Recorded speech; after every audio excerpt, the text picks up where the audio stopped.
Hi, it's Rachel here. I've been meaning for a little while to make a bit of a commentary on the latest Shepherd the Flock of God book, which the latest revision was just this year, 2019.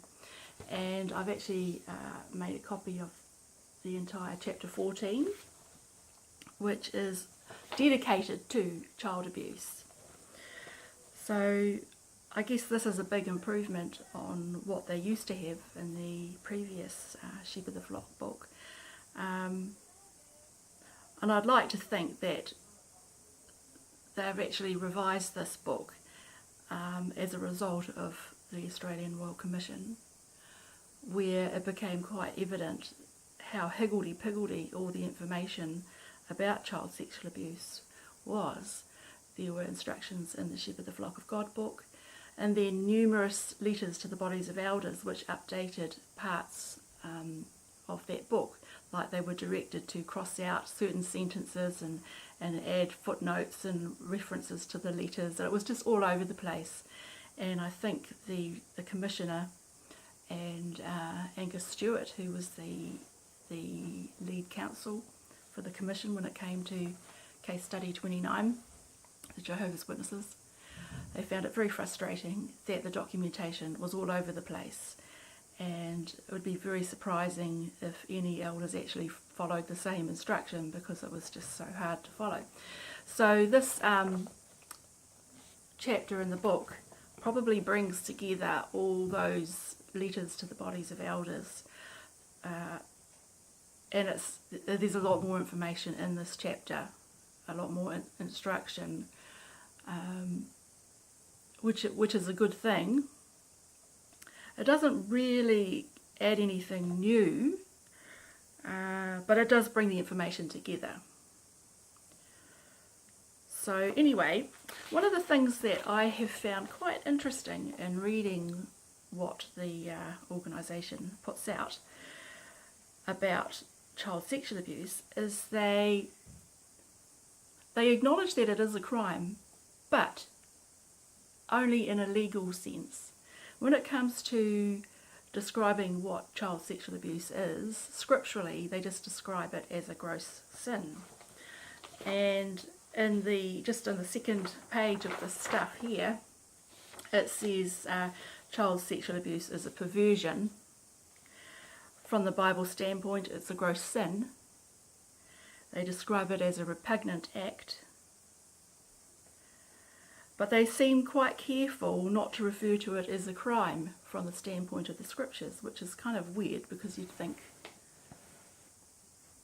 surely it would have been considered a crime, like with the nation of Israel, wouldn't it have been considered a crime? I don't know. It's a bit worrying. And I've noted here, are there any wrongdoings considered as a crime according to the scripture? You'd have to wonder, wouldn't you, if they don't consider child sexual abuse as a crime from a scriptural standpoint. So under the subheading legal considerations, that is where it says child sexual abuse is a crime. So they do make distinctions, and I've noticed it in everything they've printed about this, that they make a distinction between,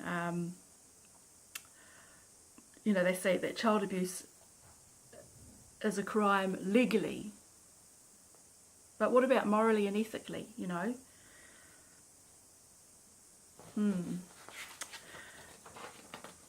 Okay. Further on that subject, there's so much to talk about, it's hard to sort of, keep my head together here, but there was one instance I did notice where the literature referred to child sexual abuse as a crime. But note, this isn't in the information for elders. This is in a Watchtower study article from the May 2019 Watchtower. The article is Providing Comfort for Victims of Abuse, which will be studied on the 18th of August. And in paragraph 8, it says, "It is not surprising then that sexual abuse can cause lasting harm." How evil this crime is. So they actually I think this is probably the only place I've seen them actually refer to it as a crime without just saying that in a legal sense, legally. Okay, but of course, I think if Jehovah's Witnesses, if they read the Shepherd the Flock of God book and other material that's for elders, they would be surprised to see this distinction where scripturally it's a gross sin, a repugnant act, a wicked deed, whereas legally it's a crime. I mean, it should be a crime, full stop. Okay, so there was that one instance where it says it's a crime, and okay, I've got a couple of other notes here.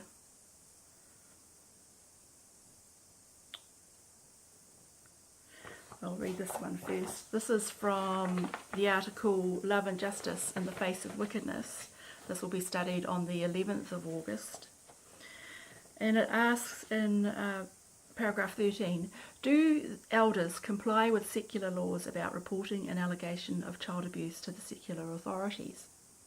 Yes, in places where such law exists,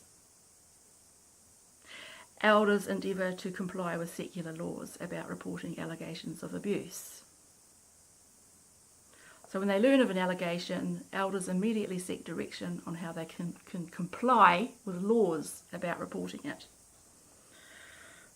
And okay, so they will report the abuse only if there is a law that legally requires them to report it. In paragraph 15, it says, in the congregation, before the elders take judicial action, why are at least 2 witnesses required? This requirement is part of the Bible's high standard of justice. When there is no confession of wrongdoing, 2 witnesses are required to establish the accusation and authorise the elders to take judicial action. Does this mean that before an allegation of abuse can be reported to the authorities, 2 witnesses are required? No. This requirement does not apply to whether elders or others report allegations of a crime. Okay, so it's good that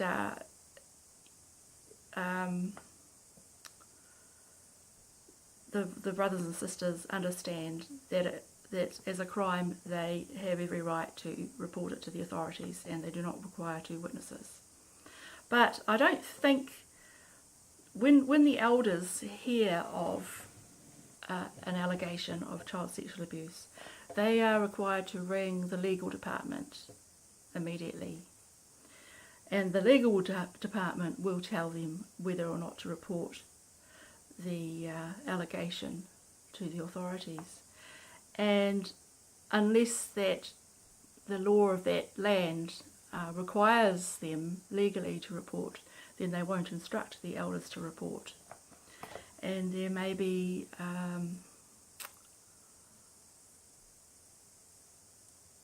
historically, at least we've seen, the elders have not been reporting these allegations of crime to the authorities as a general rule. Although some have reported, like if they've really believed that a single witness is telling the truth and they really believe that that child's in danger or other children are in danger, then some of them have anonymously informed the authorities. But because it's anonymous, there's nothing much that can be done about it. So the police are very unlikely to follow it up. So anyway, okay. It says, when they learn that someone in the congregation is accused of child abuse, elders endeavour to comply with any secular laws about reporting the matter, and then they conduct a scriptural investigation. If you're wondering what that is, it means they need to find out whether there was another witness to the incident, or try and get a confession from the accused. Okay, so no judicial committee can be formed, or no discipline can take place congregation-wise unless there is that second witness and a confession. Okay, now this business about reporting to the secular authorities only if they're legally obligated to do it. And like I said before, where is the ethical or moral obligation to report? Sexual abuse of a child is a terrible thing, and they acknowledge it in this series of articles here in this May Watchtower magazine. They acknowledge the lasting harm that is done to a child, and it lasts into adulthood. In fact, their whole life, is affected by what happened. I don't understand why they don't report all allegations to the authorities. It's strange, given that as much as the witnesses refer to the Old Testament and the laws there, they don't seem to go by, well, I'm getting a bit waffly here, but I would just like to read to you something that I found this morning in the Insight in the Volume, Insight on the Scriptures, volume 2, under legal case. And under the subheading evidence, it says, if a person was a witness to apostate act, sedition, murder, which defiled the land, or certain other serious crimes, he was under obligation to report it and to testify to what he knew, or he would be subject to divine curse, publicly proclaimed. So under the Mosaic law, if you had knowledge of a crime, then you were under obligation to report it and testify to what you knew. Okay, so you're under obligation to report it scripturally. Now, they do say in these Watchtower articles,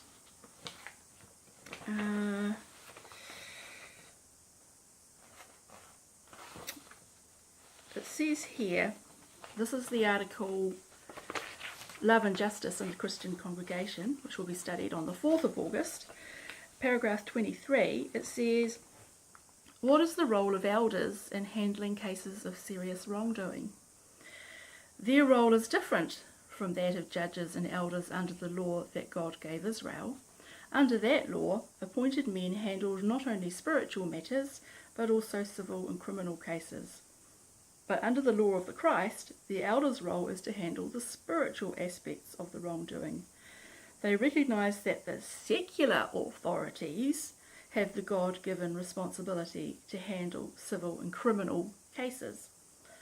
That includes the authority to impose such penalties as fines or imprisonments. Okay, so here they are acknowledging that Jehovah has put in place a new arrangement for handling crime, and that is the secular authorities. And when we look in Romans chapter 13, it's quite clear, isn't it, that they are there to punish the wrongdoers. So given that under the Mosaic law they were obligated to report crime to those who were authorised to take care of it, then surely Jehovah's Witnesses today, the elders or those who have knowledge of child sexual abuse, are under obligation to report it to those who Jehovah has authorised to take care of it. And this is what they have not been doing. And by constantly referring to child sexual abuse as a sin and not really emphasising that it's a crime, I think this perpetuates the problem of non-reporting. So it needs to be reported. Something else I found kind of a bit weird, actually, going back to this chapter 14 here. It talks about, because in times past,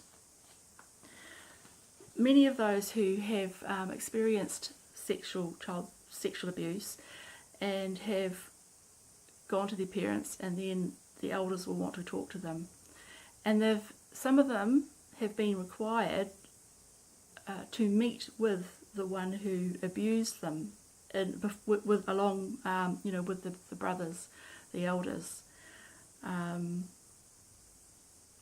possibly in like a judicial committee type setting there.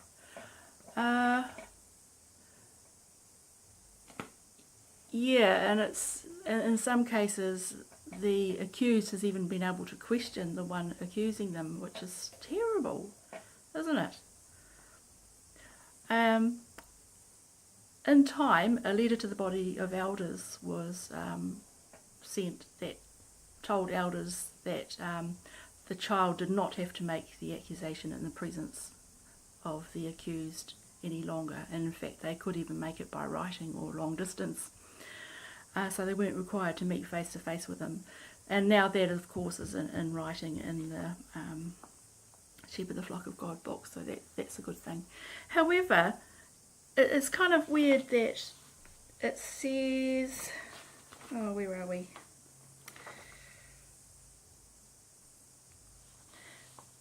It says, this is under the section investigating allegations. So the elders may learn of an allegation of child sexual abuse directly from the victim, through her parents or through a trusted confidant, I don't know how you pronounce that, of the victim. After receiving assistance from the branch, the body of elders will appoint 2 elders to investigate. Okay, they investigate according to chapter 12 in the book. Okay, during the investigation process, during the investigation and during the judicial committee process, a victim of child sexual abuse is not required to make her allegation in the presence of the alleged abuser. Okay, so that's what I just said. Generally, elders should be able to obtain necessary information from the parents. In the exceptional event that the 2 elders believe it is necessary to speak with a minor who is a victim of child sexual abuse, the elders should first contact the service department. So, I mean, this is going to the other extreme where it seems that a child may not speak to the elders at all about their abuse. It's just relayed to the elders, it's not directly from them, but second-hand information. Now, I think that's a little bit dangerous. For one thing, that the child victim may feel that they haven't been heard, that the allegation hasn't been taken seriously. But on the other hand, they may not have divulged the full extent of the abuse to their parents or whoever it is they were talking to, so that the elders don't get the full gravity of the situation.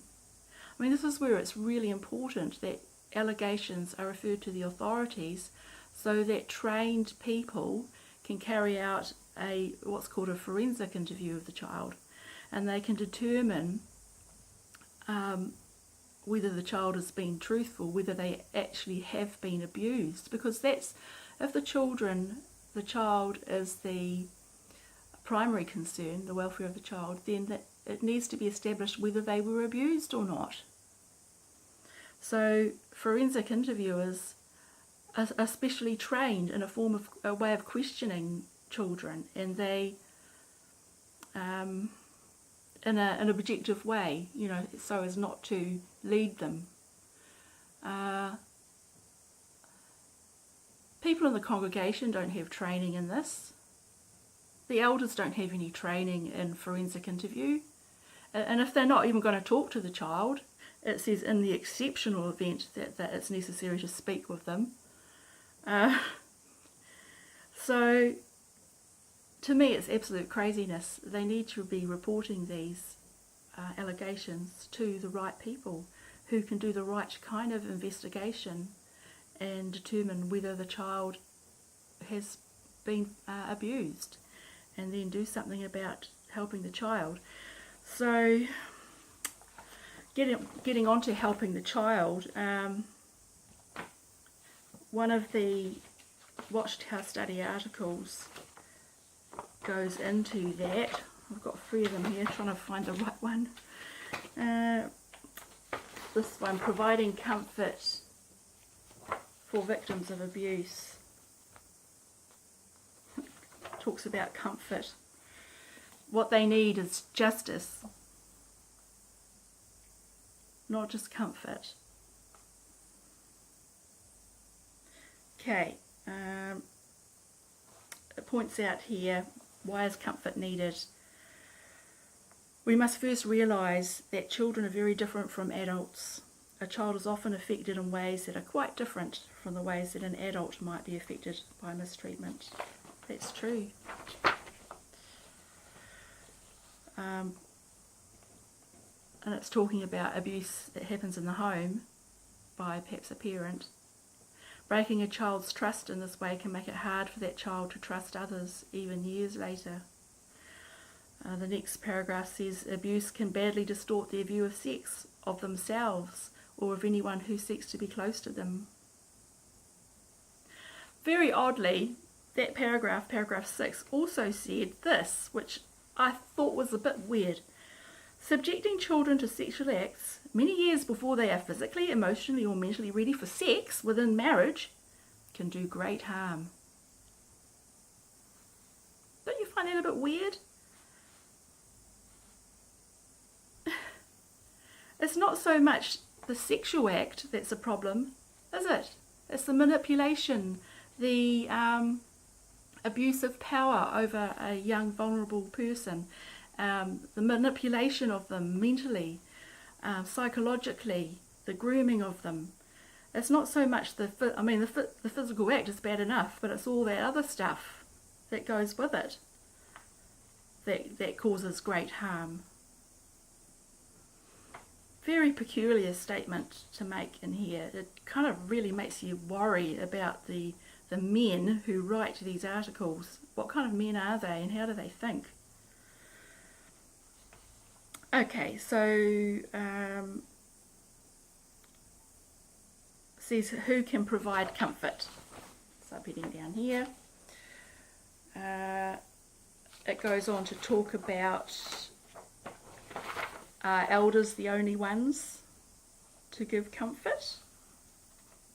And speaking about elders, going back to offering comfort to victims, going back to the shepherd, the flock of God, that's point 12, providing spiritual assistance. It makes the point that ongoing spiritual shepherding is especially important for victims of child sexual abuse and their families. So it stresses how ongoing help is especially important. Ongoing. And then in point 16, it says the time that elders can spend shepherding a member of the congregation who is a victim of child abuse is limited. Some elders have found it beneficial to set limits on the time for such shepherding. It may take several visits to assist a victim effectively. They've just said elsewhere that, you know, the effects of child sexual abuse can last years and years and years. It may take several visits, maybe 5 or 6 visits, you know, to assist a victim effectively. But no, they need ongoing support. So in this chapter, it seems to be saying, you know, it's like giving it with one hand and taking it away with the other. It's just strange, isn't it? Sorry about all my ums and ahs. I'm old. In 17 here, it says, in addition to the spiritual shepherding provided by the elders, the victim or her family may desire other assistance. For example, an adult sister who suffered abuse as a child may choose to approach an empathetic sister for emotional support and encouragement. Now, so it talks about victims, or we'll call them survivors, getting assistance from others in the congregation, and this Watchtower article also talks about that. which one? But what I was thinking is, now, how does a child victim, whether they're still a child or whether they're grown up now say the wrongdoing wasn't scripturally established, there wasn't two witnesses and there wasn't a confession, is that person, the abused person, allowed to talk with other members of the congregation about their abuse? Are they allowed to name their abuser, or do they have to be very careful not to ever mention the name of the person who abused them? Now, how is this helpful? Many survivors of child sexual abuse are forced to attend meetings, even like the former book study groups where it's happened, where their abuser is present. Their abuser may still have privileges. The rest of the congregation may be none the wiser about his wrongdoing. So the victim is really made to suffer again. They're re-victimised in effect. So these articles talk about, finding someone to talk to. But are they then going to be accused of slandering a brother in good standing if they mention the name of that person to the person that they're seeking assistance and comfort from? They don't go into that in the Shepherd book. So those victims are really, I imagine they are not free to talk about their abuse to others in the congregation. How is that helping them? That's not putting them first, is it? It's putting the reputation of the alleged abuser ahead of their needs, emotionally, spiritually, in every way. So there's a lot that's still wrong with the way the organisation handles child sexual abuse. It is not child focused. It's not putting children first. So, which is really what the Australian Royal Commission was all about. They wanted organisations to be child focused, to put the child first, because they're the ones who can suffer their whole life. Their whole life can be affected. So anyway,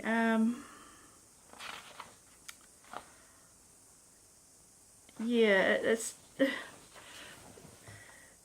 in this subheading, how can we offer comfort?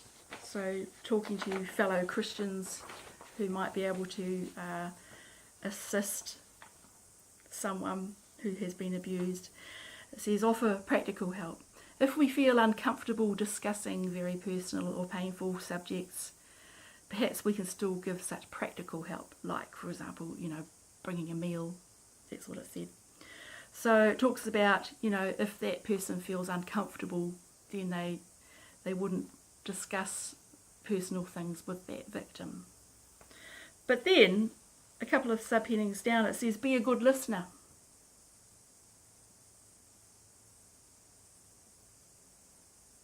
So, which is it? Okay. It's like, I don't want to hear, can I bring you a pie? Anyway, it talks about how you can show sympathy and compassion while listening. You can ask, can you please help me understand what you mean? Such loving expressions may assure the person that you are truly listening, trying to make sure that you understand. Or you could just give them a pie. Okay. Now, something that came through in this article, there was no mention of suggesting to the person that's been abused seeking professional help, going to a psychologist, get therapy or counselling, No suggestion of that at all. I believe in the Shepherd the Flock of God book it says that that's a personal matter, and there were some references to Watchtower literature, of course. So, all in all, I'm quite glad that they've revised the Shepherd the Flock of God book and included more information in that chapter. But it does stop short of doing the things that Jeffrey Jackson said back in 2015 at the Australian Royal Commission, where, and I've done a video about where I've talked about this, where Justice Peter McClellan asked him, what if the elders believe the child, but there isn't a second witness and there is no confession? And he asked, what do the elders do to protect children in the congregation? And Jeffrey Jackson said, he referred to the, what is that book? Remain in God's Love or something, I think that book. And he referred to something in the appendix. And he said that what they have to do, but he was squirming in his seat because they don't really have any plans, any policies to protect children when they believe that someone has abused someone, but they can't take any action from a scriptural standpoint. So he said they basically have to twist the arm of the guardian of the child that's been abused and make them see how important it is that they go and report to the police. He didn't use the word twist their arms, but he said we've got to make them see how important it is. But there is no direction at all like that given in the Shepherd the Flock of God book. No direction for elders to strongly advise or obligate parents or guardians of children who have been sexually abused by someone in the congregation to report to the authorities. That is missing. So, yeah, Jeffrey Jackson. So children are still vulnerable. As long as you're not reporting all allegations, children are still vulnerable and in danger. So anyway, I think that's about all I had to say about that through all my umming and ahhing. If I think of anything else, I will probably just have to make another video, won't I? And you'll have to tolerate more ums and ahs. Let's have a look. Yep, I think that's about it. Okay, bye for now. Thanks for putting up with me. Bye.